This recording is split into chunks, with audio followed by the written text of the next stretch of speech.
Hi guys, good morning. This is Dan. Welcome to Engelgeist. For those of you that are new, welcome. For those of you that are returning, welcome back. For those of you that support me over on Patreon, thank you so very much for your subscriptions. They're greatly appreciated. This is the daily all signs forecast for, originally it's created for Monday, October 3rd. It is not solely set for that date. If you are seeing it on a different date and it still fits your situation, by all means utilize it. If it doesn't fit, that's okay. It doesn't mean you're doing anything wrong.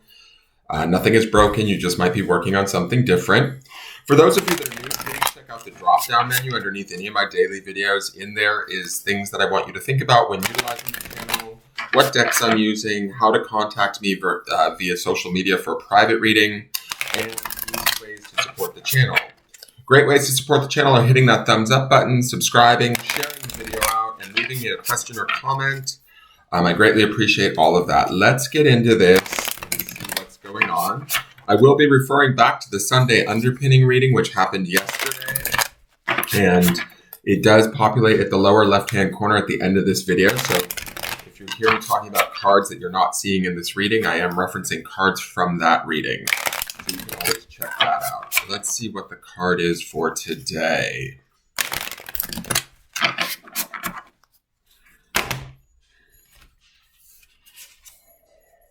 The Nine of Wands. All right, so in the Sunday reading, we had the Seven of Wands, and I felt like that was about sort of standing true to what we desire, what we know to be true. The Seven of Wands is about defending one's stance. The Nine of Wands is about having the intelligence and the wisdom through adversity or adverse situations to understand how to better protect ourselves, to come to completion, to be smarter, to work smarter, not harder, right? To take life's lessons and put them to good use, right? So when I see this Wands energy underpinned by the Seven of Wands, the Nine of Wands underpinned by the Seven of Wands, I feel like there's an awareness that we're working with that we need to stand true to. Again, it's still that Seven of Wands energy, but this star above her head is really making me feel like our knowing is at play here, our spiritual knowing, our desire, our what we're being pushed towards, we need to stay focused on, stay true to. The Nine of Wands is about, kind of building awareness through, how do I want to put it? Through adversity, through adverse situations we've learned along the way how to better protect ourselves, how to better operate within situations, all of that. So we might be utilizing some of that energy today to make maybe more informed decisions within a situation or within a relationship. There is a certain amount of protection and completion. Like we should feel self-assured even as we're standing up or holding true to what it is that we believe to be our spiritual truth with that Seven of Wands. The Nine of Wands will indicate that we are aware of that truth and we've sort of learned the lesson from previous scenarios or situations that have taught us how to better operate within whatever it is we are dealing with today. I hope that makes sense, guys. That's the best way to describe this feeling that I'm getting. We need to trust what we know to be true. That's the key here. And then allow that truth to kind of protect us, center us, complete us in a way, right? And that truth is going to be deep and spiritual in nature because this is Wands energy. Wands energy is about desire, but it's also about taking action. But when I think about the Seven and the Nine together, this is about taking action to kind of not defend ourselves, but hold true to what we value, what we know to be true, what we're spiritually drawn to, and maintain that, right? There's a strength in these women, I feel like. There's a protection with all of these roses on her dress where I feel like she knows what she wants. She knows how the situation needs to be, or we know how the situation needs to be. And in knowing that, we have to protect that through not only the Nine of Wands, but also the Seven of Wands energy, right? So standing in that truth and kind of maintaining that truth or cultivating that truth, growing that truth, and being strong and complete in that is going to be key today. We should feel like a little bit of like drive and excitement with all of this Wands energy. Things could be moving quickly or intensely. There could be a fair amount of desire or intensity, heat, fire around these two cards. So keep that in mind. It could be a rather dynamic energy, but the definite message that I'm getting, because both of these are like singular women standing in these cards, is being true to ourselves and our own spiritual truth. What we know to be true is going to be key. That's my feeling for this card. So let's look to the Wild Mystic Oracle Guidebook. So we have strength and we have a tiger. Let me read you strength. I think that the strength comes through adversity with the Nine of Wands, where we've been taught or we've learned through past experiences how to be strong, how to stand in our truth, really. Let me go to Tiger really quick.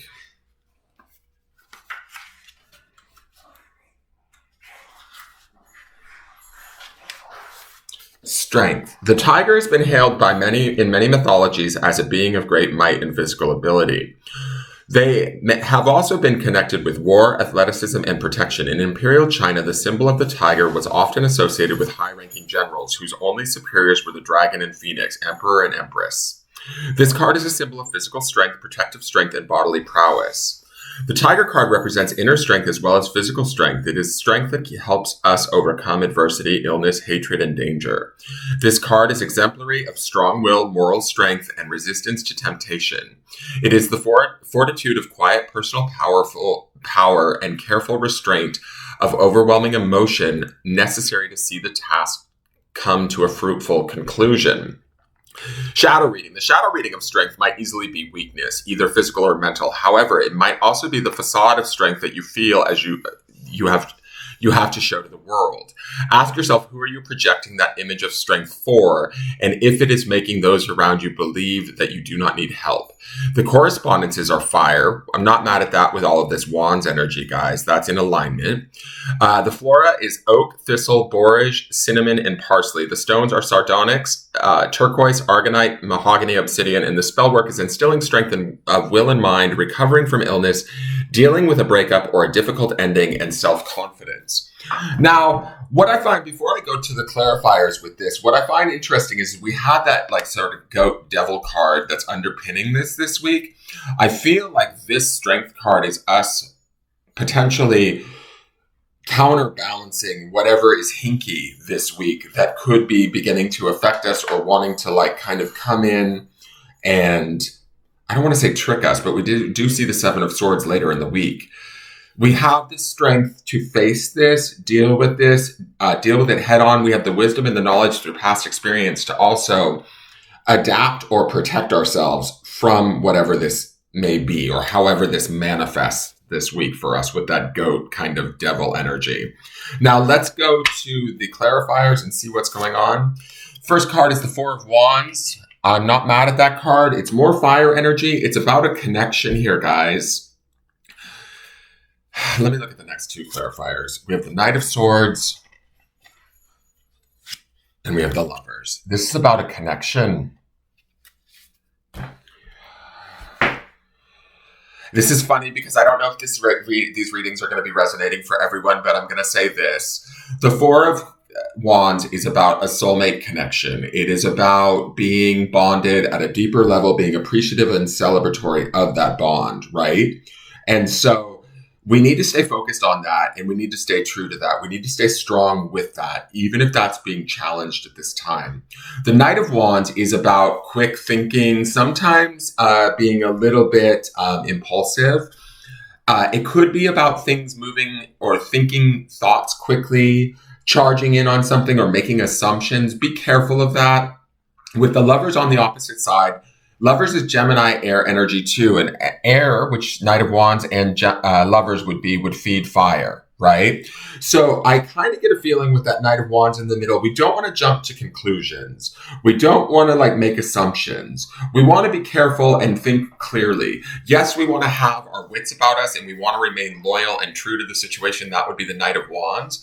But we also need to keep a focus on the love that's going on here, whether it's with a specific person or a situation that's kind of challenging us or reminding us of the past. We have the strength to face it. We have the strength to remain strong and protected within the Nine of Wands and the Seven of Wands. And we have the ability to kind of, I get this feeling because we saw the Two of Cups yesterday in the clarifiers, which is also a very romantic card. I feel like we have there's like a relationship thing here that is, I don't want to say it's at risk, but it's challenging us and it's asking us, the clarifiers feel to me like they're asking us to remain grounded, remain centered, and stay focused on the love, stay focused on the connection no matter what's going on. Stay focused on your own internal strength of what you know to be true and stay with that regardless of what may be happening around you or what may be in contrast to your beliefs. I think that contrast is definitely temporary. It needs, like I kept saying yesterday, that with that deal card, something in the needs to be kind of washed out. It needs to almost come to the surface like a sore and be healed. And there is room here for healing. I do feel that, especially with yesterday's underpinning clarifiers of the Queen of Pentacles and the Two of Cups. So what was the other third one? And the Wheel of Fortune. Like, we have to trust that the universe is leading us in the right direction, even if like there's some indicating signs of that maybe things are reminding us of situations we dealt with in the past. Does that make sense? The other thing about this, all of this fire energy, is this miracle stone, which we're supposed to focus in and ground in all this week, is red like fire. So keep that in mind. Now let's go to the grounding stone and see it wants us to know. All right. Forgive on Tiger's Eye, and we have the tiger up in the Strength card.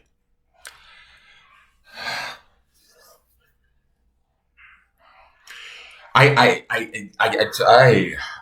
just feel like there's something this week from the underpinning energy that is coming to the surface that may not be completely in alignment or how we thought it was. And it's going to rearrange the situation. We have to forgive it. We have to forgive ourselves for any past mistakes. That could be the Nine of Wands energy there too. And stay focused on the bigger goal, the bigger connection, the love, the compassion, the celebration that these cards represent this week, even in the face of adversity. I feel like this forgiveness frees us. Be willing to forgive things that aren't necessarily working out, or as though they don't get caught up. To me, it almost feels like the Knight of Wands or the Knight of Swords could get caught up on, oh my God, this isn't working. Jesus Christ, I got to jump in there and fix it. And yeah, you can fix it to a degree, but it's almost better to forgive it and let it lie, love it and have compassion for it and let it transform, because that Wheel of Fortune is also in the clarifiers, in the underpinning energy where things are shifting. I would almost say be patient with this scenario. Yes, think about things. Yes, be logical, but don't jump to conclusions or make assumptions. Does that make sense? Remember, miracles are what we need to be either focused on, praying for, understanding that they exist and that we deserve them, and then allowing them to come. So forgive whatever might be going on around you if it feels a little bit odd or challenging, and keep kind of moving forward with this focus on compassion, love, and the true connection that exists. Does that make sense? I hope that makes sense, you guys. That is your forecast for the day. If you enjoyed it, please like, share, comment, subscribe. Let me know if these readings resonate with you, because I'm not sure who they're for, but they're very interesting. I will see you tomorrow. Have a wonderful day and take care. Bye-bye.